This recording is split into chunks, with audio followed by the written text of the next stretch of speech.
New aid route to rebel-held Syria opens as quake toll nears 40,000.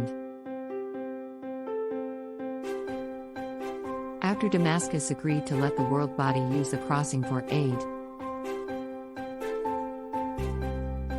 Before the earthquake struck, almost all the crucial humanitarian aid for the more than 4 million people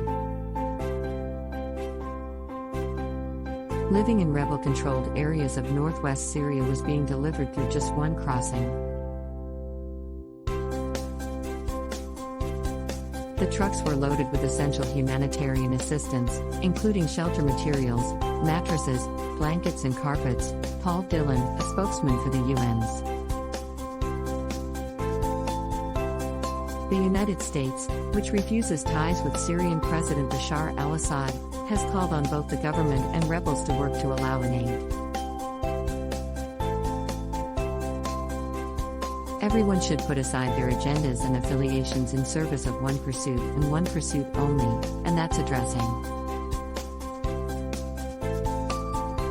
the humanitarian emergency, the humanitarian nightmare, that's unfolding in parts of northwest Syria, State Department spokesman Ned Price told reporters in Washington. The UN also launched an appeal for $397 million to cover 3 months of life-saving relief for victims in Syria and said it was close to a similar plan for Turkey.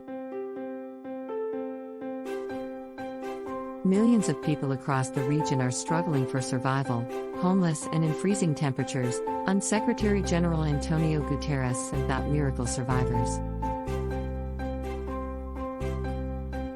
A handful of survivors have continued to be pulled from the rubble, including 4 on Tuesday, defying belief almost 200 hours after the disaster. However, keeping them alive after being buried for so long is a battle. The majority of them will need life-saving treatment, said Aiden. One survivor was 25-year-old Syrian woman Aldir, who spent 180 hours trapped under the rubble.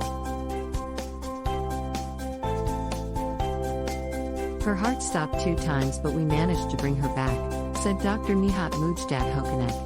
However, many are devastated that rescuers were unable to find even the remains of their loved ones.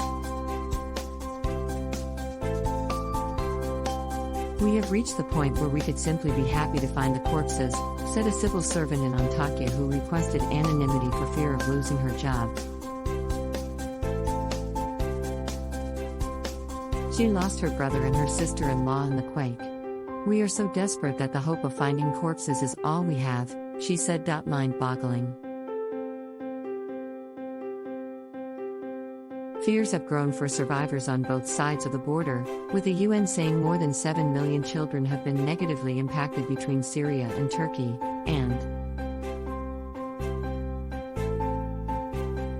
noting fears that many thousands more had died.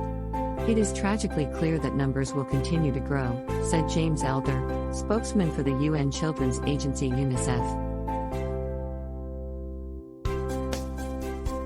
Adding that the final toll would be mind-boggling.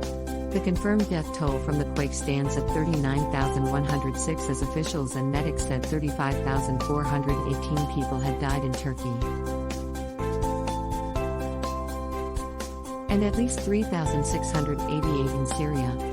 Following the disaster, residents faced the hard realities of surviving in cities turned to ruin in the middle of the winter freeze.